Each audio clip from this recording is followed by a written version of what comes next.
Here's another in NBC's great parade of new shows.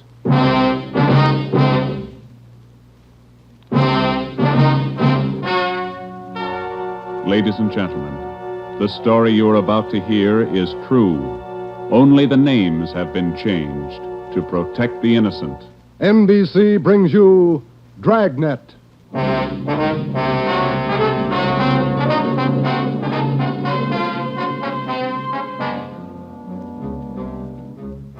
You're a detective sergeant. You're assigned to homicide. There's a mad killer at large in your city. A woman has been brutally slain, the body mutilated. The picture is clear. The killer has a thirst for blood. Your job, get him. Dragnet, the documented drama of an actual crime, investigated and solved by the men who unrelentingly stand watch on the security of your home, your family, and your life. For the next 30 minutes, transcribed in cooperation with the Los Angeles Police Department, you will travel step by step on the side of the law through an actual case from official police files. From beginning to end, from crime to punishment, Dragnet is the story of your police force in action.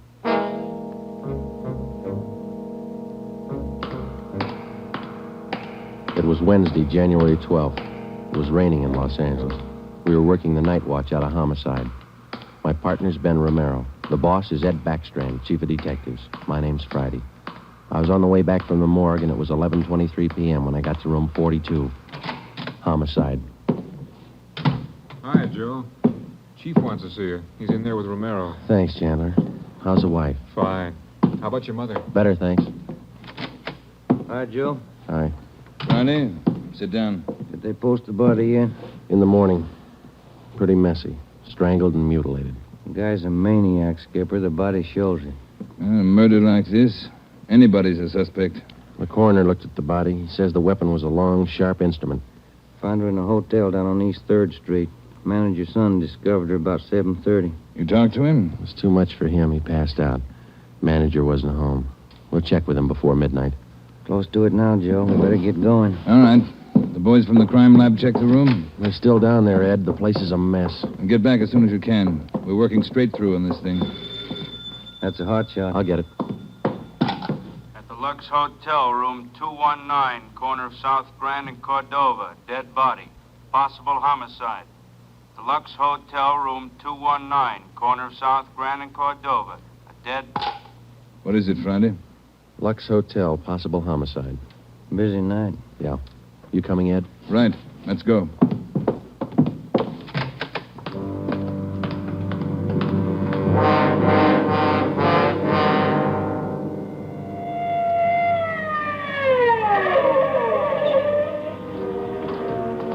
Six minutes later, Ed Backstrand, Ben, and I pulled up in front of the Lux Hotel. The manager met us at the door and led the way up a narrow stairway to the second floor. The room number was 219. We were prepared for the worst. We got it. You're right, Romero. The guy must be a maniac.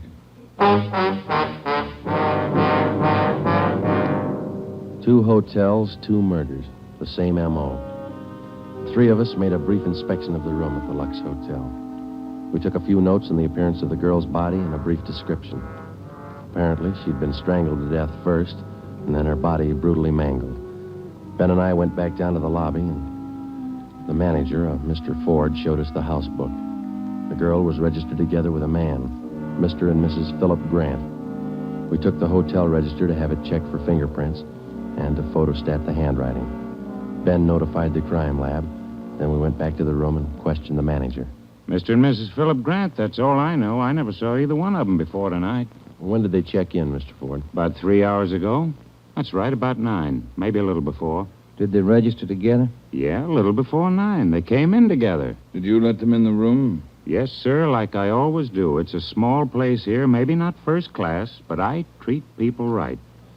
What did the man look like? You remember? I think so. Kind of tall. Young, maybe 30 or so. Husky fella. Had a mustache. How tall would you say, Mr. Ford? Oh, about your height, Wade. Must have been at least 180. Seemed like a nice fella. Would you know him if you saw him again? I think so. People sure don't act like they look. You think it was him? Can you think of anybody else? Well, no. I never saw him before tonight, either one of them. I don't know anything about it. Did you notice anything in particular about them when they came in? Well, he didn't show it, but it looked like she'd been drinking a little. Giggling, you know. And you didn't see this man Grant leave the hotel? No, I didn't. I must have been checking the account books back of the desk. Guess he got by me. Is there a back entrance to the hotel, Mr. Ford? No, he had to come out this way, all right. How about the fire escape? I never thought of that. Say, I bet you cops think I'm trying to hide something. How did you happen to find the body? I don't know anything about it, honest. I've been running the hotel for 10 years now. Everybody knows me around here. You can ask at the bank. All right, Mr. Ford. Now, would you mind telling us how you happened to find the body? I don't want a lot of lousy newspaper publicity. Give the place a bad name. Can you blame me? The newspapers won't get your name from us. All we want to know is how you happened to find the body. Well, I told you. It's a small place here, but I like to treat people right. A couple hours after they checked in, I remembered I forgot to fill the ice water pitcher in the room. So I got some and took it up. The door was opened a little ways. It's got a bad catch on it, and the lights were on. I peeked in, and there she was. She was... Well, the guy must have been crazy. Do you remember what time it was when you found her? Well, just before I called the cops, about 11:30, I guess. All right, Ford, that's all for now. When the other officers get here, show them up, will you? Yes, sir, I sure will. Romero, Yes, Skipper? get on the phone downstairs and call the Metropolitan Division. Have them send us every available man from the reserve unit. We're going to patrol the area for the rest of the night. Right, Chief. Least we can do is make it hard for him. 2 murders in 7 hours. Yeah. Both of them in a 3-block radius. Same pattern. It's got to be the same guy. All right, we got a description. What do you think? Well, when the reserve unit shows up, have them cover this whole section of town. Pick up everybody who even comes close to that guy's description. All right, Ed. It's got to go fast. We can't lose a minute. 1 hour either way, it might mean another body. Like this one. 9 minutes later, at 4 minutes past midnight, the men from the crime lab showed up. It started to drizzle. They went over the room in detail. They dusted everything in the room for fingerprints, the walls, the doors, the fixtures in the bathroom, the lamps, chairs, everything. They took samples of the girl's blood and her lipstick. Small pieces of flesh and human hair were found under the girl's fingernails. The nails were scraped carefully and the contents put in an envelope, marked and sealed. Ed Backstrand ordered pictures taken of the room and the girl's body from different angles. Every object in the room that could have any possible tie-in with the murder was photographed. It was raining. The rear of the hotel where the fire escape was overlooked a vacant lot. Ben had a hunch. While the lab men were at work, we left the hotel and circled around into the lot for a look at the ground directly underneath the fire escape ladder. It was raining hard now. Must be an easier way to make a living. Mud's almost up to my knees. Mine, too. Watch your step. See any prints? No. Wait till my wife sees these new shoes. Put it on your expense account. Oh, real funny. Ben, get that light over here. Look. Yeah. Good set of prints. Lucky that rain didn't start turning to wash them out by now. Yeah, hand me that cover from the trash can over there. I'll cover them. Wait a minute. What? Here, on the edge of the fire escape ladder. Small hunk of cloth. Man's suit? Well, looks like it. Might have caught himself in that sharp corner. I got it. All right, come on, let's get back. Yeah, out of this mud bath. Joe, Huh? let me have a light. You catch anything? Hunk of wrapping paper in that trash can. Stains on it. Open it up. Look. Yeah, a butcher knife. We went back to the Lux Hotel, room 219. The lab men were tearing the room apart. It was 10 minutes to 1. We gave the blood-stained knife and the piece of cloth we found on the fire escape to Lieutenant Lee Jones, head of the crime lab. We told him about the footprints just below the fire escape ladder. The knife will help us, so will the cloth. I don't know about the footprints. You say you covered them? That's right, Lee. They still look in pretty good shape. Maybe we can do something if the rain hasn't broken them down too bad. Bracken, Yeah, Lieutenant? you and Sloan get downstairs and take a look at those prints. If they're good enough, Get a torch, dry 'em out, and make a cast, right? Okay, Lieutenant. Come on, son. That's about all I can do for you now, Ed. I think we got everything there is to get. All right, Jones. I'll follow you back to the lab in a couple of minutes. Okay, Ed. Good luck, fellas. Thanks, Lee. We're going to need it. All right, Friday. Romero, it's your baby for the rest of the night. Lee, get anything? Few prints, a woman's purse under the bed. Don't know if it's hers or not. No identification. You going to be at the crime lab, Ed? All night. As soon as we find anything, I'll let you know. Yeah? Gang of cops just came in the lobby. They asked for you. Must be the reserve men from Metropolitan. Tell them we'll be right down, Ford. Okay. You want us to handle it, Ed? That's right. Do just as I told you.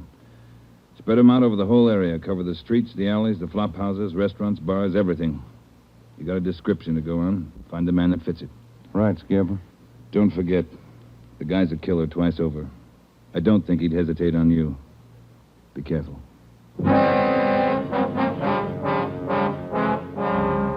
We went down to the lobby, and Ed Backstrand gave the reserve men their orders. Then Backstrand left, and Ben and I took over. We picked up another half-dozen men in addition to the men in the reserve unit. They were deployed over an area of a dozen square blocks. It was one of the toughest sections of the city.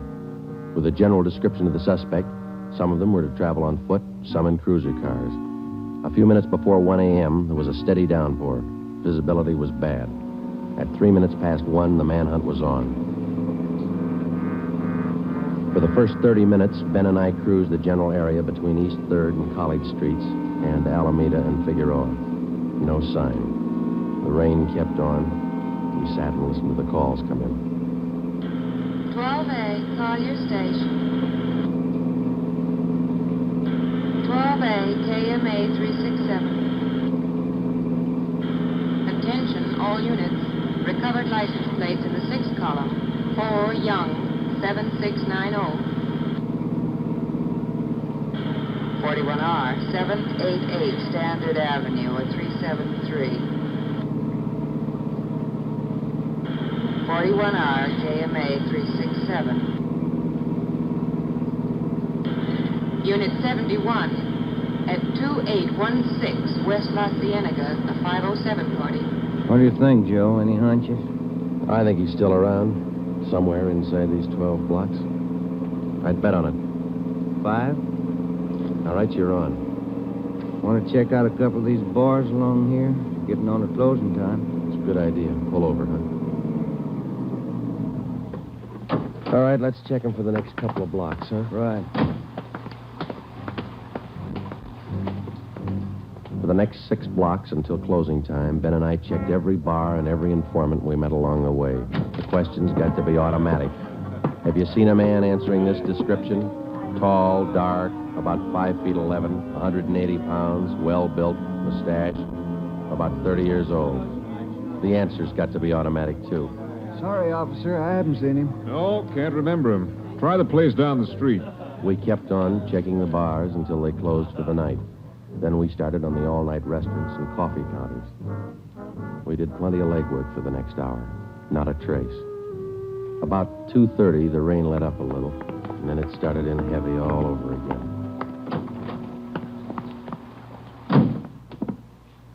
That finishes that block. Yeah, I better get the radio on. Yeah. Beautiful weather. Buy the bucketful. You want to smoke? Thank you.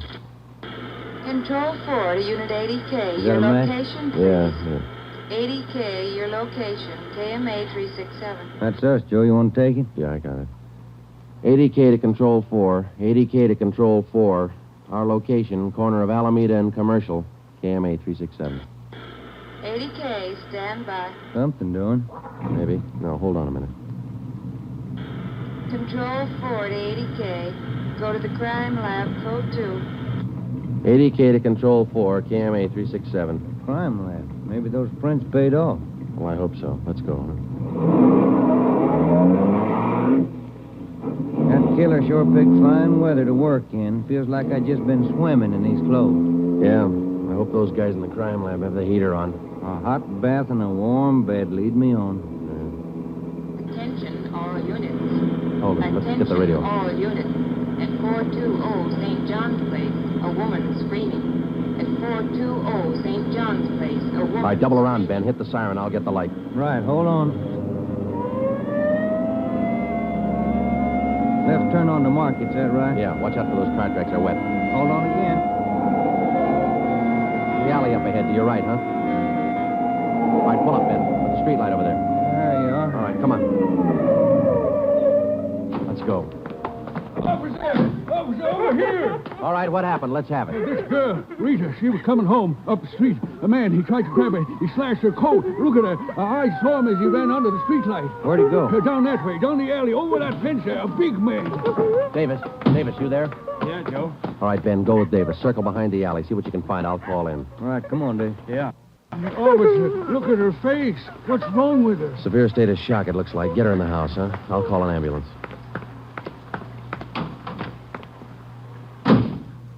80K to Control 4. 80K to Control 4.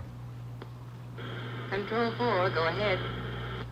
Direct all units in the vicinity to converge on area around St. John's Place from Jackson to Banning Street. A woman attacked by large man with knife.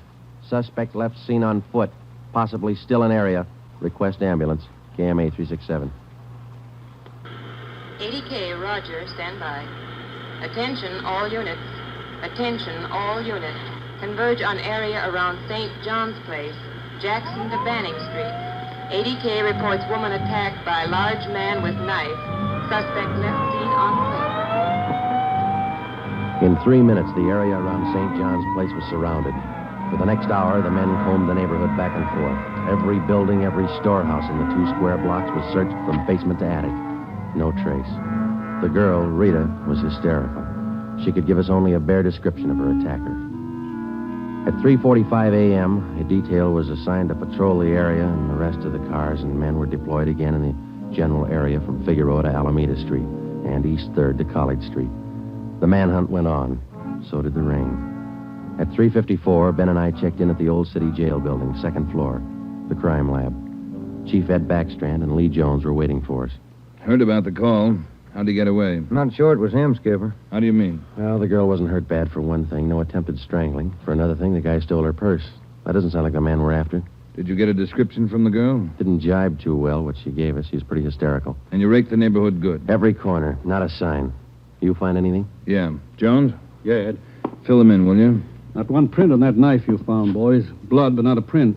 Your killer's crazy like a fox. And how about the scrapings from the girl's fingernails, Lee? Didn't help too much. Rarely do. Not enough to go on. Gotta have a fair-sized bit of flesh to run it for papal ridges. All we found under the girl's fingernails were small bits of skin. Yeah?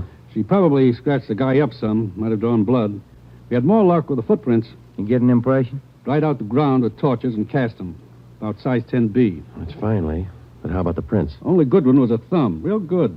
Got it off the wall near the light switch in the bathroom. Did you classify it yet? Yep. Found it in our single fingerprint file. The print belongs to a man by the name of Long. Robert Long. You got a record, Ed? Yeah. Misdemeanor. 2 arrests for drunkenness last October. Petty theft in December. The mama sheet shows a dishonorable discharge from the United States Coast Guard in 1946.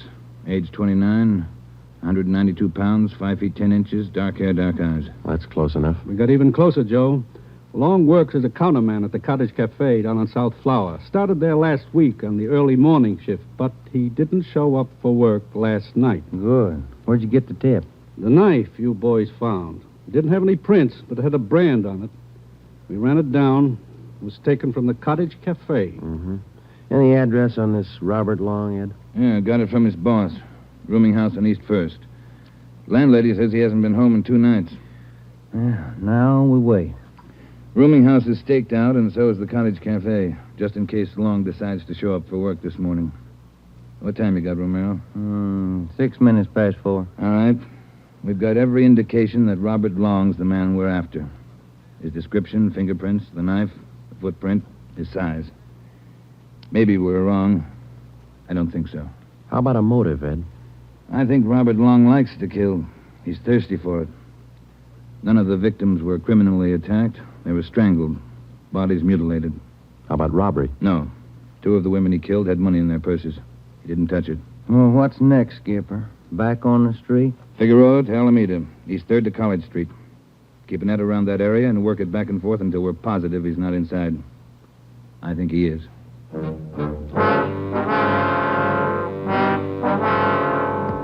At 10 minutes past 4 a.m., Ed Backstrand, Ben, and I left the crime lab and drove to the surrounded area. It was still raining. We passed several patrolmen from the reserve unit making the rounds. They didn't look any more comfortable than we felt. At Broadway and Alpine Street, Ben and I got out and started patrolling on foot again. Backstrand followed in the car to maintain a radio check. We must have covered 24 blocks and a half a dozen coffee counters before we got to the Criterion Restaurant and Donut Shop, a few blocks up the street from the Cottage Cafe. Hey, Skipper, you want to take a minute for some hot coffee? I'll keep an ear on the radio. You two go ahead. You look drenched. Yeah, we are. Can we bring you some back in a paper carton? Fine, thanks. Cream. No sugar. All right, Ed. Come on, Ben.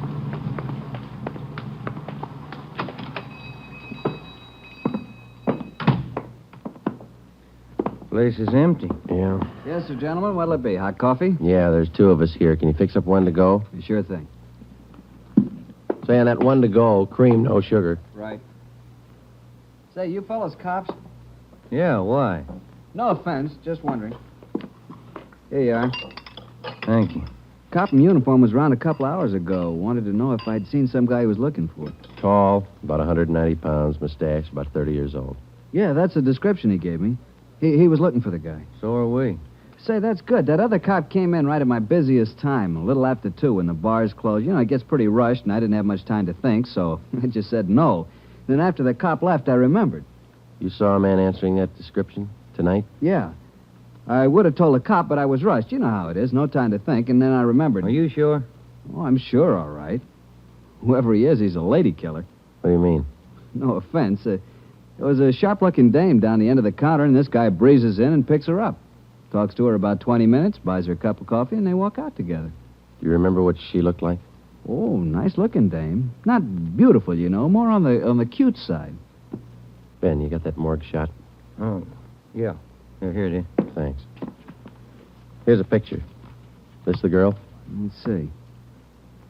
Yeah, that's her. Who is she? I don't know, mister. Down at the morgue, they call her Jane Doe, number 7. Just by accident, we'd come across a concrete lead on the killer's method of operation. The picture we showed the man in the donut shop was a shot of the strangler's first victim the night before. Evidently, the killer would enter a bar, coffee shop, or restaurant, strike up a conversation with a woman, make friends with her, either buy her drinks or invite her to a bar in the neighborhood, and then the rest of the puzzle was still unsolved. We went back to the Cottage Cafe and checked with the men on stakeout. Not a sign of them, Chief. How are you men covering the place? Baxter up in front in the booth across from the cash register. Lyman's back with the dishwashers. I'm at the counter. When's Long due to report for work, Dave? At 5. About 20 minutes to go. You're lucky you're inside. It's wet out there. You look it. All right, Davis. We'll be around about 5. Right, Chief.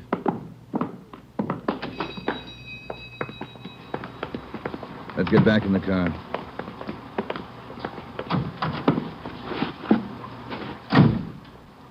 Where to, Skipper? Cruise the next 2 blocks, but don't go too far.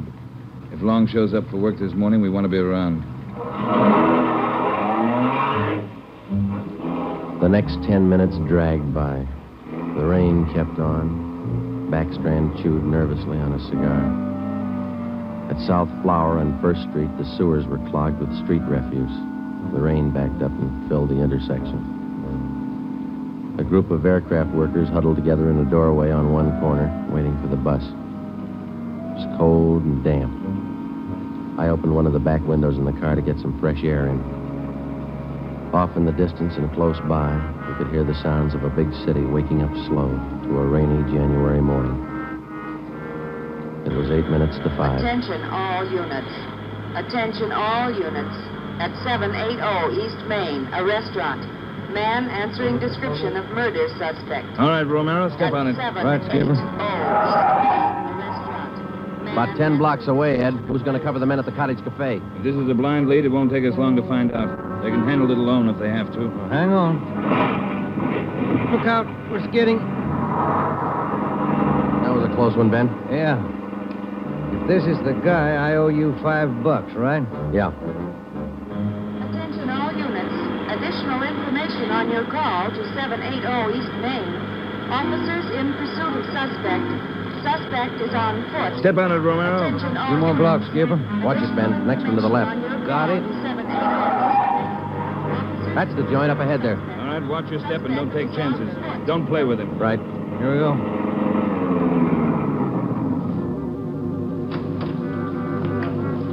He went out the back, ran down that alley. Come on, Ben. Behind you. You men, hustle it. Circle around the block and choke off the alley. Fast. Emerson, Holmes, go with them. Right? All right, over the fence, Ben. Ben, look out, look out. You all right? He's not that good. Come on, Joe. All right. There he goes. Between the buildings. Stop or I'll shoot. The next house. He ducked into the basement. All right, cover me. Right. Come on, he broke through the garage doors. There's Davis. Dave, he slipped through. Get down to the next corner and ring the block. Yeah. Ben, did you follow him? Yeah, right on his tail. That warehouse, a couple of lots over. He went through the back. There it is, Joe. All right, don't go in blind. Watch out. All right, you haven't got a chance. Come out with your hands up. He's not stopping, Joe. All right, let's fan out. All right, Ben, cover me. I'm going for the door.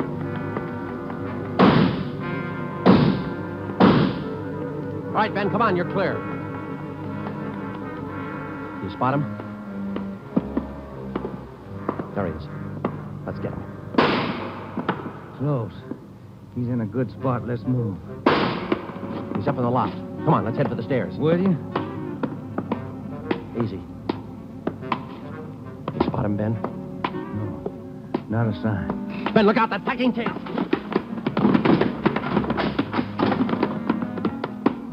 Kind of close, huh, Joe? Yeah. Let's get that punk now. Look out, Joe. There's another one. All right, you. We got the warehouse surrounded. Come on down. All right, then we'll blast you out. Joe, he's dropping down the ladder. He's going for the front door. They're waiting for you with Tommy guns out there. They'll cut you down.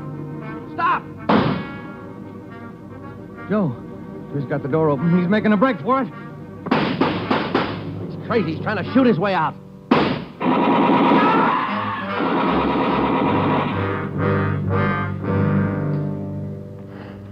Well, he asked for it. Yeah. Let's take a look.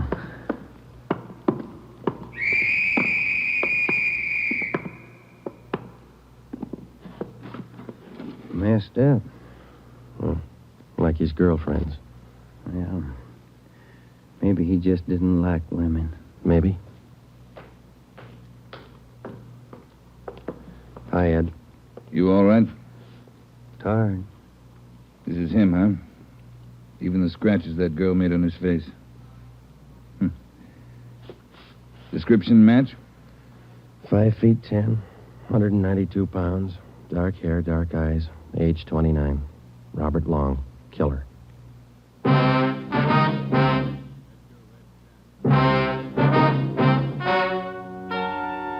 The story you have just heard is true.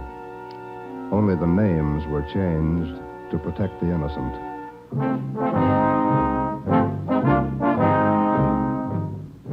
You have just heard the 10th in a new series of authentic cases transcribed from official files. Technical advice for Dragnet is furnished by the Los Angeles Police Department.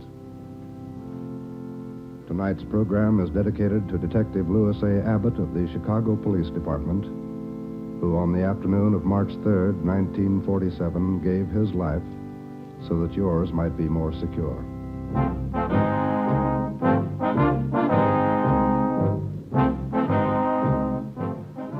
Dragnet came to you from Los Angeles.